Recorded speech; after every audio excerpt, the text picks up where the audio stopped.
All right, we got the law finally caught up. Every AAA is in trouble.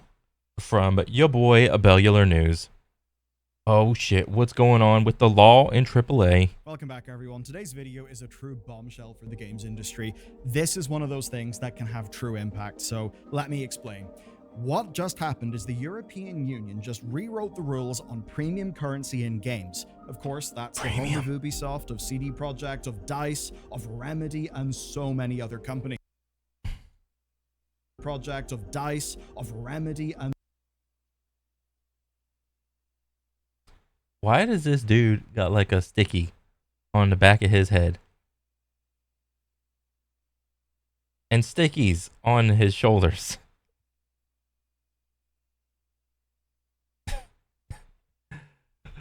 Okay. Is this dude looking at this TV? This dude looking here? And this dude looking at that TV?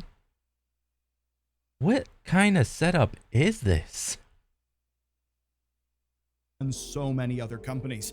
And make no mistake, the new rules that they have just laid out could change gaming. Okay, with this action, the CPC network emphasizes the need for video games and their commercial practices to be adapted to children and to not exploit their vulnerabilities. Okay, we're making some progress. Actually change the games that you play. So you know those bundles where you've got Oh yeah, look at all this bullshit. The skin is $7. Oh, this one, the skin is like $10. Oh, this one, the skin is $20. Oh, this one, the skin is like $40. Oh, you buy this one, but the skin's like $55. Perfectly placed 10, 12, 15% bonus, 18% bonus. Oh my God. I'd be losing money if I didn't buy the pack. What a clown show. got to buy more currency than the item that you want costs, or perhaps the idea of limited time events. Fiery Lionheart, only 4 days, 11 hours left. Every 10 warps guarantees a 4-star or above entity. Of no refunds and digital purchases. Non-refundable. These are all being fought against by legislators. And when the EU takes action, it's a large enough block that it can reverberate around the world. And as evidence, how's that USB-C charger on our phone working out? There's a lot to talk about. Strap in. This one could actually, honestly, be pretty good. Oddly enough, you've got EU legislation to thank for the standardized phone charger situation and for many, the ability to play ROMs on their iPhone. But now we seem to have EU legislation to thank for premium currency being threatened. So here's what went on. In September 2024, the EU proposed the Digital Fairness Act that was targeting all the practices online that make using digital services miserable. And in particular, it called out dark patterns in video games as one of the targets.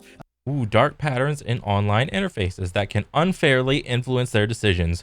For example, by putting unnecessary pressure on consumers through false urgency claims. Maybe Temu should take note of all their little like sales, like, oh, buy now before it's all gone. Random clock that's just counting down before the FOMO. You gotta get exposed to the FOMO, the fear of missing out. Addictive design of digital services that pushes consumers to keep using the service or spending more money, such as gambling-like features in video games. Good. Addictive design. Spending more money. I mean, all of this is just influence and manipulation. Nobody is forcing anybody to like spend money on games. However, if all of this is targeted towards kids, I mean, think back whenever you were young. All right, how what's the word? How vulnerable were you when you were a kid? How easily manipulatable were you when you were a kid? I mean, when I was growing up, like if I see an ad, all of a sudden I think that ad is like the coolest thing in the world because I didn't know better. Personalized targeting that takes advantage of consumers' vulnerabilities, such as showing targeted advertising that exploits personal problems, financial challenges, or negative mental states. Oh, difficulties with managing digital subscriptions. For example, when companies make it excessively hard to unsubscribe. Oh, I need some more. So like, usually, like depending on the service, it can be like really hard to hit the unsubscribe button from like your account or whatever. So like in the case of Amazon, what they have did and what they have implemented in order to make it easier for you to like buy shit is that they implemented a button to where you can either put the item in the cart and then keep shopping, or hit the buy now button, in which case you hit the buy now button, it takes you to like the end screen, and it's just like send it. Okay, so that's like 2 button presses right there. So like one, 2. To unsubscribe, you have to have an equal amount of buttons to unsubscribe. Okay, you hit the settings button. Okay, account management. Bang, there's my account. Now there needs to be an unsubscribe button right there. Okay, so that's 2. And then I'm okay with having like a third screen of like, are you sure you want to unsubscribe? And then you click yes. So I'm okay with like 3 button clicks to unsubscribe versus like the maze of button clicks where it's like, I mean, I don't even know how to unsubscribe to Amazon Prime at this point. I mean, it's like whatever. But yeah.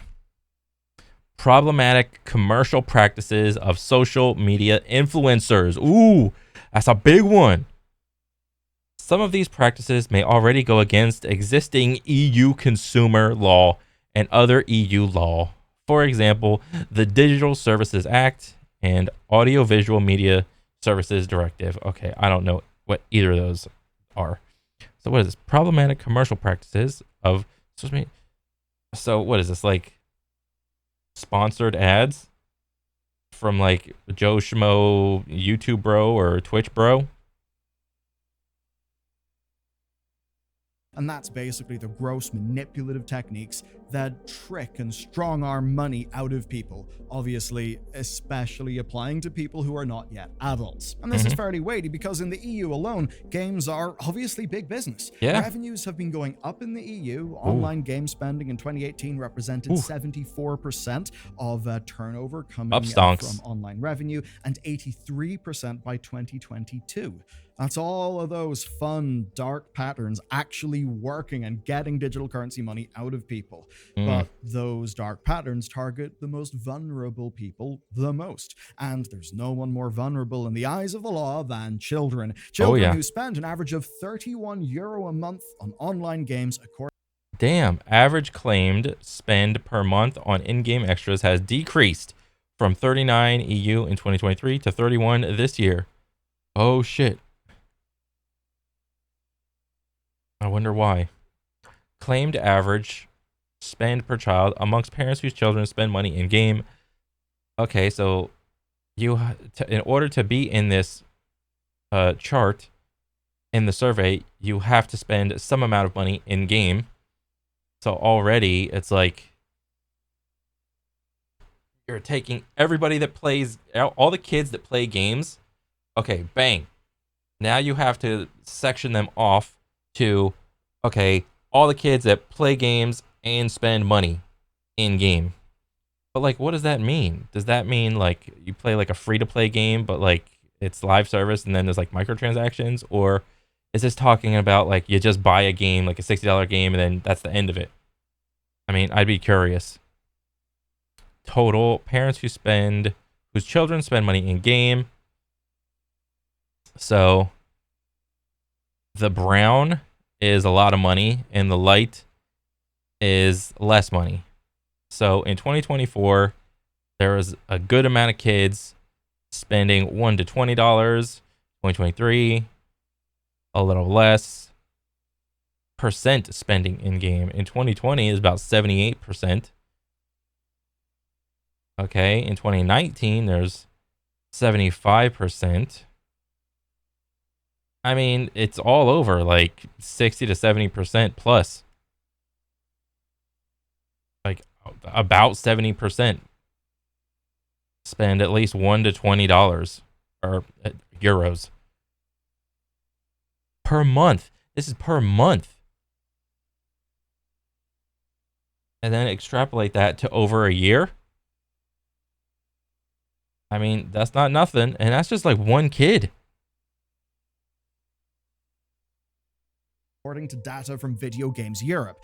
Well, that's actually went down from 2023. I guess that's good. Everyone's feeling a little bit of the economic pinch, but it's not stopped the EU from taking action to protect kids, basically, from predatory premium currency models. And in situations like this, there's often a great offender, right, that is held up as an example of something doing everything wrong. So you might wonder, is it an Activision game? Is it Ultimate Team from the EA football games? I fucking hate the goddamn sports games and their stupid card packs.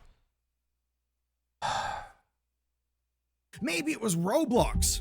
No, today, it's a game about horses. It's called Star Stable. You've probably never heard of it, but if this all does turn out good, we'll have the horse girls to thank. This is Star Stable Online. It comes from a Swedish developer called Star Stable Entertainment, and it is the game that may have just rewritten rules and monetization in the EU. So yeah, thanks, horse girls. Now, it turns out that Star Stable just uses all of the premium currency tactics in the book, which makes... Oh, even worse than Diablo Immortal? I hope we're not... I hope we're going to bring up Diablo Immortal in this case, Bellular. Surely we're going to bring up Diablo Immortal. It a pretty awesome example, right? Especially because it is targeted at a younger audience. So in March 24, the Swedish Consumer Agency filed a complaint with the EU-wide Consumer Protection Cooperation Network. That's a mouthful. And that complaint alleged that Star Stable Entertainment were targeting children and using harmful commercial practices that breached EU consumer rights. So what is this?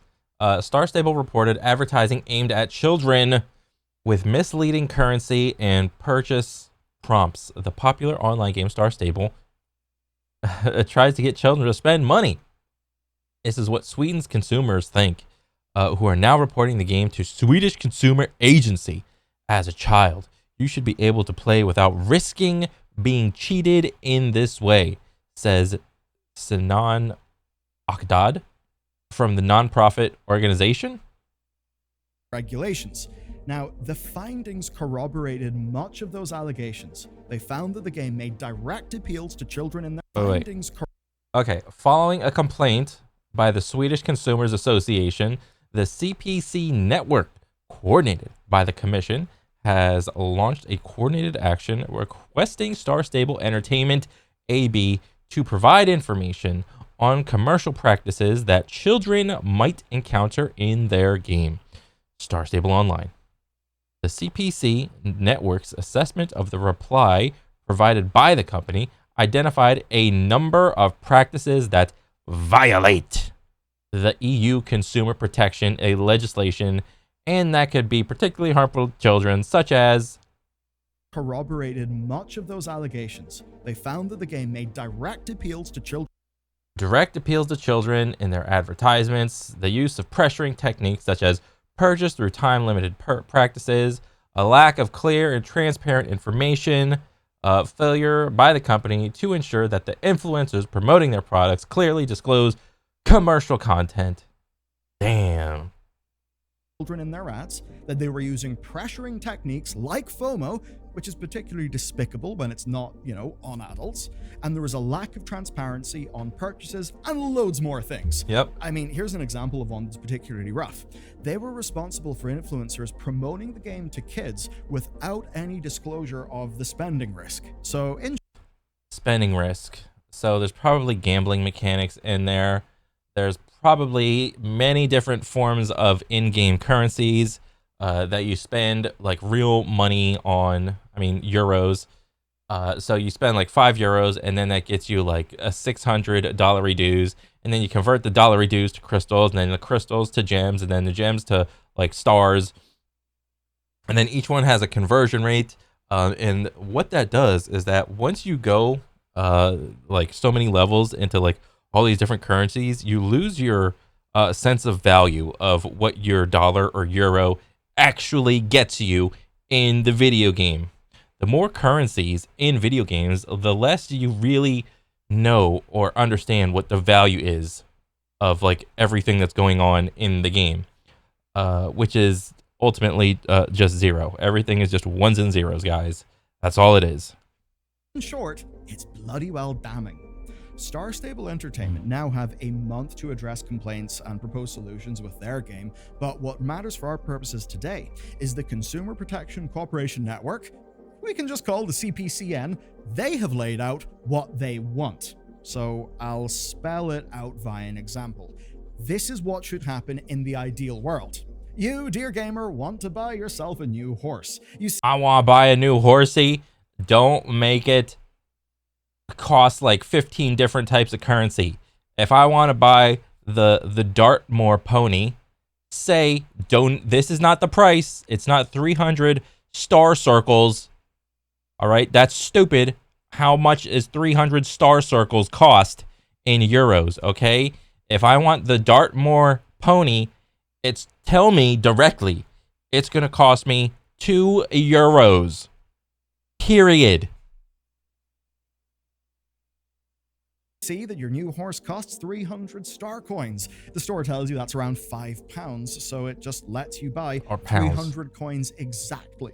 You buy exactly what you need for the horse, rather than the current bundles that exist. The current bundles. So this way, what's the most least one? You buy, so the horse was 300, but as you can see, there are no packs that you can buy that are only 300. Okay, if you want to buy the 300 star coin horse, you need to buy the 1,000 star coin. Bro, I literally just guessed. I was not even paying attention to this word. I didn't know they were actually called star coins. You have to buy the 1,000 star coins in order to purchase the 300 star coin horse. That way, you have 700 star coins left over, so you can buy 2 more horses for 300 star coins, and then you're just gonna have 100 star coins left over, but that money isn't doing you anything, or those little star coins aren't helping you in any way. So it's like, well, I just got 100. Well, if I mean, there's no good just sitting to me. It's like good to me, it's just sitting there. I might as well just buy another 1,000 star coins. 200 coins or 400 coins, meaning that you always have to buy with some wastage, which just ends up giving the company more money. Wastage. What a great word that Bellular just came up with. I don't even know if that's a real word. Wastage. It's just sitting there. It's like the change in the bottom of your pocket or something like that. And it's just like, just put it in the jar. And then over the course of time, you accumulate enough wastage, and then you go to Coinstar, and then you dump it all in, and then eventually you can actually get like dollars back. So in short, no obfuscation bullshit, no weird tactics. And worst of all for these companies, this will have them bloody well shaking. Good. You'd have to have a refund policy, both for the coins and the horse. Good. And none of this would be pitched as a limited time event where you have got to get. It'll be super easy. It's all digital anyway. It's not like they have to take a paper dollar and actually give it to you physically. All right, it's easy. It's all digital to begin with. Figure it out. Get the thing right now. So that's an example then of how these policies should be applied, and each is indeed a massive win for consumers. But that would not matter if this amounted to nothing. You could look at all this and think, right, so some Swedish horse game has got a slap on the wrist. No, it's... And you know what's funny? All of the, like the Swedish, well, not even Swedish, all of the European game companies are looking at that company, and they're looking down on them. It's like, you fucking idiot. You ruined it for the rest of us. That's what all the other game companies are doing. It's more than that. This seems to have backbone. So here's the big important bit. These solutions are the backbone of what the European Consumer Organization calls key principles for trustworthy gaming environments. And these could cause huge problems for anyone who is using premium currency. When I say this could shake the foundations of the game industry economy, I absolutely mean it. So these, which I'm going to spell out for you, are the minimum requirements for purchasing and using virtual currencies in the EU. And what's neat is the philosophy behind them. So the CPCN considers these premium currencies as an equivalent to the real money that is used to purchase them. CPC Network considers in-game virtual currencies as digital representations of real-world monetary value when they serve no purpose other than, or for which other functions are secondary to providing for a method of payment, the purchase of digital content or services in video games, or where applicable for the purchase or another in-game virtual currency. And that for them means that they are just as worthy of legal scrutiny. So in such cases, transactions where consumers pay a price for digital content or services by exchanging in-game virtual currencies for game digital content or services are subject to European Consumer Protection Laws 3, just like purchases with real-world currencies. So the digital stuff is being held to the same level of accountability as real-world stuff. This is a good thing. So you can see how that is, in a way, a mindset shift that paves the way for actually treating these as they are.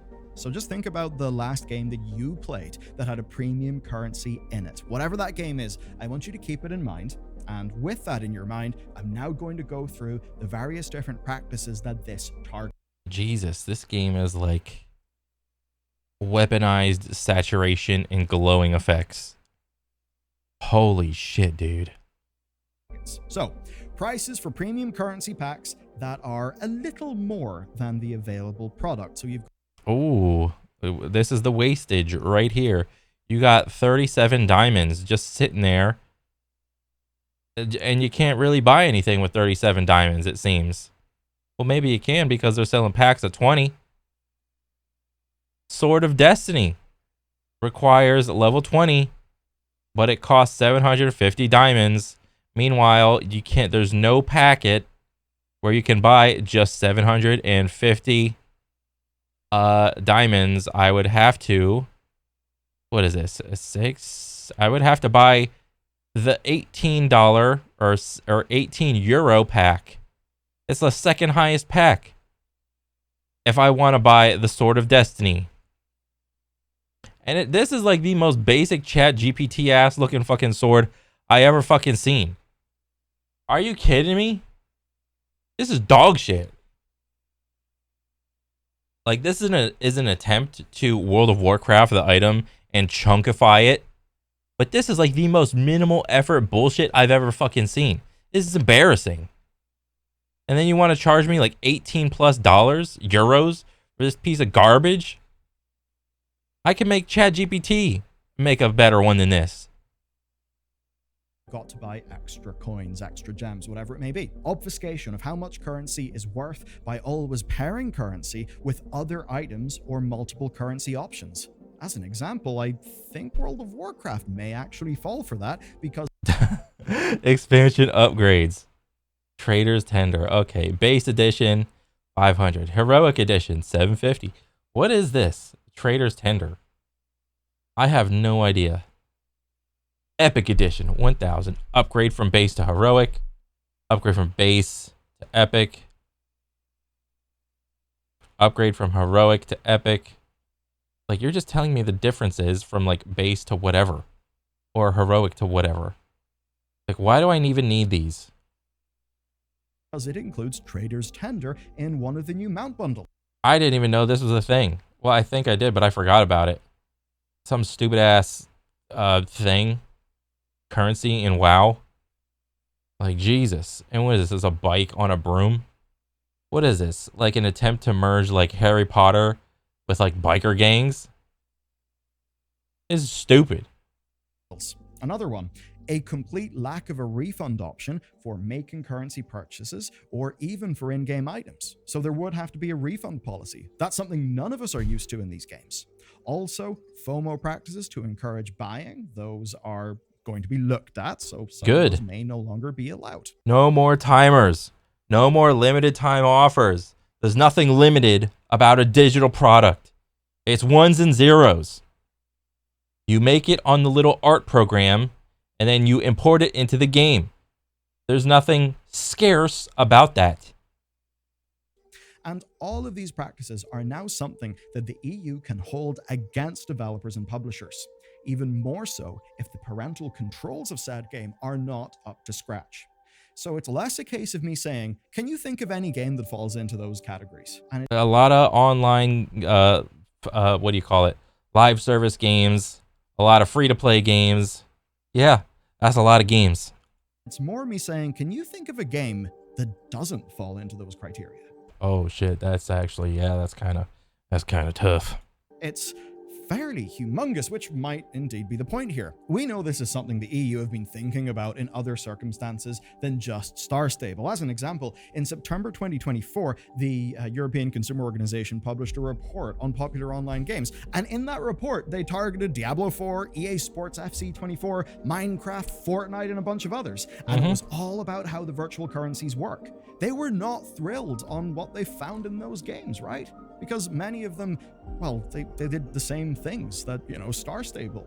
It's just common practice in the game industry to be a scumbag. It's normal to be a scumbag when it comes to selling microtransactions in live service games. It is just common. And to try to explain that to like some 60, 70-year-old person that doesn't even know what the fuck a video game is, like they don't even know what an email is, they don't know what a text is, they don't know what the difference between Facebook and Meta is. Newsflash, it's the same thing. They don't know what Twitter is, they don't know what the internet is. It's still this amorphous thing. I can't tell the difference between CGI in movies and real life. That we do not like. And that straight up means we can say that Electronic Arts and Blizzard Entertainment are being directly targeted by this body. Good. That really is something. So it's no wonder that the BEUC will be holding workshops to help European companies implement these new principles. Because it seems they may... Is that just like European video game doge? To be like, don't do that, don't do that, don't do that. If you do, we're going to arrest you. Actually have to implement them. Everything that they previously thought was acceptable. Oh, look at the coins. It's overflowing. Bro, this is the laziest one, like right here. Like, it's like a little bit of coins, a little bit more, and there's a box of coins, and then 2 boxes of coins. Wait. This is so fucking lazy. What game is this? Is this Overwatch? Bro, the difference between all 3 of these, well, even this one, it's this box is in the same spot as this box, is the same spot as this box, is the same spot as that one, and this box, this to the right, is the same spot as that one and that one, and these 2 pictures are the exact same pictures, except the background is black and there's a little glow on it. This is like the laziest implementation of trying to like have like a little display label on like how much coins you get. I don't ever want to hear anybody talk to me about how hard it is to make video games. This is absolutely retarded. Any argument to me about how hard it is to make a video game, it's not happening. It's no. Pretty much now isn't. And here's the shocking thing. That's not my commentary. That is what the industry response has been. So we know they are shaking in their boots. It ain't surprising the industry bodies aren't thrilled about this, and a big shout out to one of our Belgrade Games members, Neo Nebulosa, for directing us to this stuff. So, the European Game Developers Federation and the Video Games Europe, or two groups basically, they've published a joint statement that expresses their disappointment with the findings. Let's read their statement. Quote, Good. "We are disappointed by the lack of engagement from the CPC network in creating these principles, which introduce new legal theories and misguided interpretations of EU consumer Misguided interpretations. Oh, your interpretation of the EU consumer law is misguided and it's uninterpreted incorrectly. law that will create confusion and disruption for European customers." Sidebar. Oh no, we're going to be disrupted by... Oh no, we can't be scumbags anymore. We have to be honest? What? We can't make money being honest. Oh man. Oh shit. We gotta honestly make money? Bro, we gotta go work at like McDonald's now. Shit. by sort of annoying predatory stuff going away. What an awful disruption. Back to the statement. It will also present a challenge to the industry's future growth and could even deprive millions of consumers access to their favorite games. No, actually, there is no challenge that once this thing gets implemented, there is no challenge. What are the arguments against this? I would love to hear the arguments against this. This has got to be the most meme-fueled fucking arguments I would have to like conjure up in my head. Like, why is it a bad thing to be honest, and why is wastage a good thing? Why are the clocks showing limited FOMO bullshit of random ones and zeros of a cosmetic thing for like the limited time store a good thing? Now, that last bit is the interesting thing. So, understandably, right, these groups, representing the most powerful players in the industry, did quite like things the way that they were. Change is Well, yeah, no shit. dangerous, especially to the bottom line, and especially change like this. But in a way, they're not inherently wrong. It is true that audiences do actually understand premium currencies by and large right now, and when implementing currencies, these companies were following, their best legal guidance, and now that guidance has changed. I guess just like how so many phones had like a bespoke charging cable until the rules just changed in the middle of the game. So now they've got to get used to these new rules. And what'll sting is the impact on their bottom line. They're not wrong about the potential impact. Oh no, we gotta actually make good content for people to buy our game. Oh no, we can't just chat GPT some skins.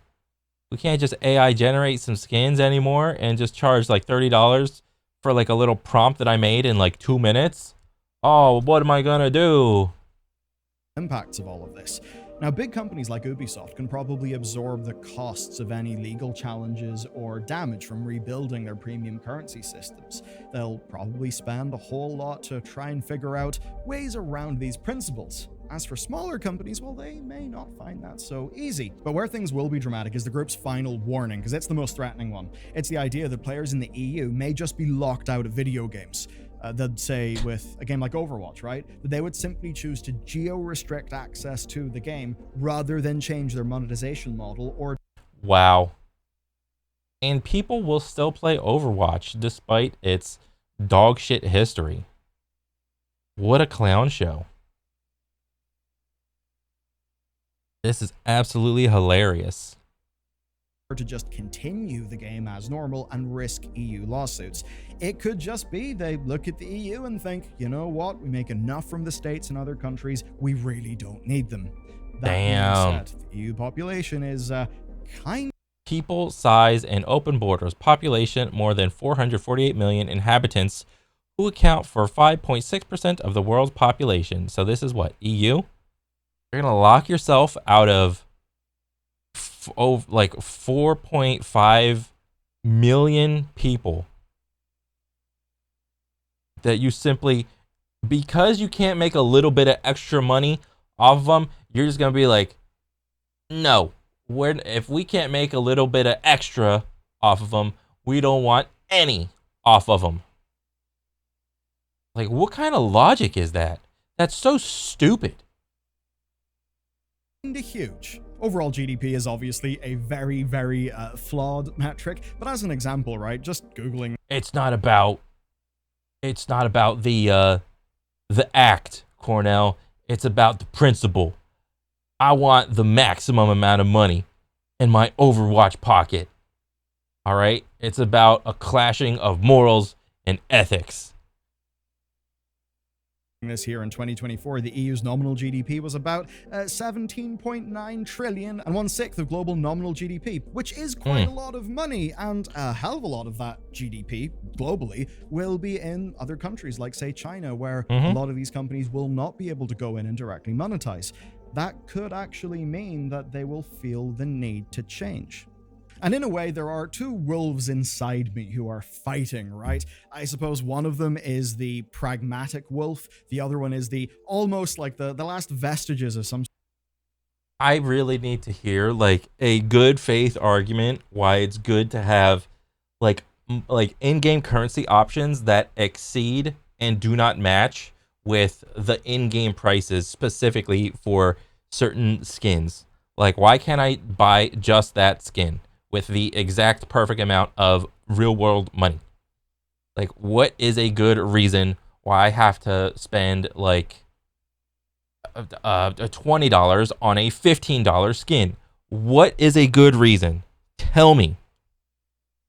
Sort of libertarian idealism that says, let the market decide. If the gamers do not like the bad practices, the gamer. No, you can't do that because, again, if we're talking about kids, kids don't have the reasoning, the rationale, or like the developmental brain to even contend with the concepts that we're talking about. All right, adults can. And even some adults are still stupid and support games that do this. I mean, it's whatever. It's their money. They can do with it whatever they want. But when it comes to kids, why is it good for kids to have to spend £16.79 on a £15 skin?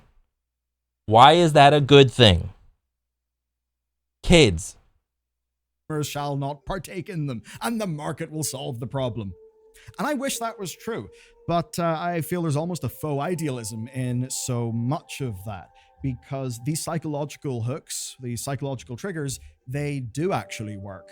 We're in a world where you can very easily make, I think, some sound enough, philosophical arguments very much against regulation and all of that. And I totally get that. I'm fairly sympathetic towards that in many cases. But the thing is, we've also got to be pragmatic. And a part of that is being a bit humble about the human condition.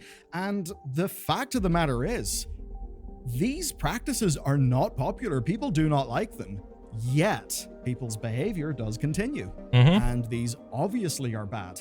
And as people who enjoy video games, we see that as these types of practices derive more and more revenue, they then become what the companies focus on. Yes, but we're not focusing on the correct statistics. We are simply looking at like the money aspect and the overall profit year on year. Right? We're not examining all of the unique buyers on an individual level. If like the ages, I mean, we kind of did, but even then, we didn't even examine who was spending money, and then let's say over a year, who stopped spending money, and then when that person stopped spending money, how many new people came in to take that person's spot. All right, we're not even examining all of the statistics in the correct way. And that is worse for the actual video games. Because I suppose in a way, how much of game industry revenue comes essentially from psychological manipulation and these various business strategies that are designed to rake in revenue in a way that's not... Like, imagine if you go to Walmart and there's just like a timer on, I mean, it kind of is like that for like food. But like take the food aspect out of it and just look at like let's, instead of like Walmart, well, I mean, yeah, you could go to Walmart still, but like imagine in the non-food section, in order to buy like a chair, the listed price of the chair is like $200. But you have to spend you have to spend $300 of Walmart coins to buy the $200 chair. And you have to do it within the next 2 days because that chair's not going to be there anymore. Why? How? I don't know. All right, let's apply those same things for real life physical items and see how those concepts stand up. It makes zero sense. Like, really tied to the experience of a game that you purchase. We've just seen the share of that increase and increase and increase, and it's no wonder that as that is increased, the rest of us have become less and less satisfied with games. So in a way, if this does hurt the revenue of a bunch of companies and unfortunately leads to a bunch of job losses because these types of practices are no longer viable, good riddance. Good riddance, absolutely. Let the companies fail, let those jobs go down. How we run things should be a dialogue between the private and public sectors, and in a case like this, I think it's an example of the public sector, right? The people essentially saying, we actually do not like this practice. We don't want this to be the rules of the game. We want the rules of the game to change, to be more robust. And yeah, the market will, once it adapts to that, find a solution. And if the new rule set is a better rule set, then that should be a net good. But of course, none of this will matter if there's no enforcement. Because one country making a digital consumer policy often will find difficulty in enforcing it because you're just one little guy. Yeah. Mr. Belgium, right? That's why even though Belgium has banned loot boxes, so Video game loot boxes declared illegal under Belgium gambling laws. Okay. many games simply just ignore that and still operate in the country. Like in World of Warcraft in the new raid, one of the bosses is basically a slot machine boss. We always have the joke that for the person in our team that's in Belgium, that boss just can't drop any loot. I don't know, there's an EU firewall or a Belgian firewall. That's a joke, but you that's get funny. the point. As much as many people have kind of went, Belgium, you take him down, it hasn't really mattered because it's just Breaking ban Belgium's ineffective gambling law regulation of video game loot boxes. Unlocked? Belgium, just one little guy. It's a bit different here though, and that's because the EU is, 26 other countries, and also Belgium. In 2023, it was worth 25.7 billion euro in game revenues. That's a lot of revenues, and we know that their legislators are willing to take on the EU accuses Google and Apple of breaking its rules, risking Trump clash EU tech. likes of Apple and Google when their rulings are being defied. They have done that. But more than that, the companies inside the EU are, part of a big global network. And that does mean that whenever USB-C cables become standardized in the EU, they then become standardized everywhere because of manufacturing limitations. I'm sure Apple would have loved to have continued just selling people lightning adapters in the States, but ultimately they seem to have saw the way the wind was blowing and made the big change to USB-C. No one wanted to have, of course, a whole factory just making EU-only phones. Yeah. Again, thinking about the impact that would have had in the, the whole ecosystem of manufacturing partners, blah, blah, blah. So you can see how with hardware, it does kind of make sense. We can see those software examples where it's not really the same thing. It's not like you can just go and get an emulator for your iPhone in America, but you can in the EU.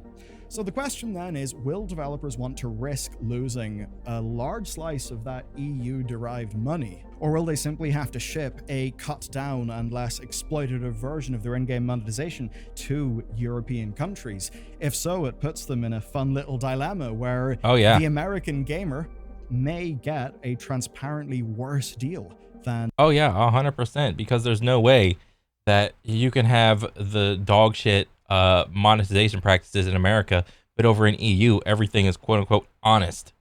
All right, that's gonna just stir up a whole shitstorm. and say the European gamer. And then you can say, well, compare your store to mine. My one is a bit more respectful, doesn't have as much FOMO, doesn't have as many tricksy bundles and things that basically feel like a scam. And that'll be a bad look. That's the dilemma that these companies face, and in a way, it's all thanks to a game about horses. Yeah, that's hilarious. Because one, and I'll say this again, one retarded developer had to use all of these shady business practices and aim them towards kids. Now everybody else is looking at this game developer like, you fucking retard. You don't do this to kids. You do this to adults. So, hero of the day? Horse girls. I guess that's a thing. Okay, tell you what though, if you want another story, another big, grand, juicy story, check out this one. It also hits the EU, but it also hits corporate melodrama, which is honestly some of my favorite. Oh shit. Ubisoft has split. Oh my god. Dang, that's a good ass video. Hopefully, I would like to see the change. Making live service games more honest in their monetization. Like, I'm for it. But whether or not people will, I mean, if it gets passed in Europe, I mean, what's going to happen to all the games that get played in Europe? I mean, I hope it gets passed. Fuck them. That's what I hope. Overall, this is a huge, massive W. I hope it passes. That is what I wish. But good video. Keep them coming, Bellular. And yeah, that's it for me. I'll catch you guys on the next one. All right, later.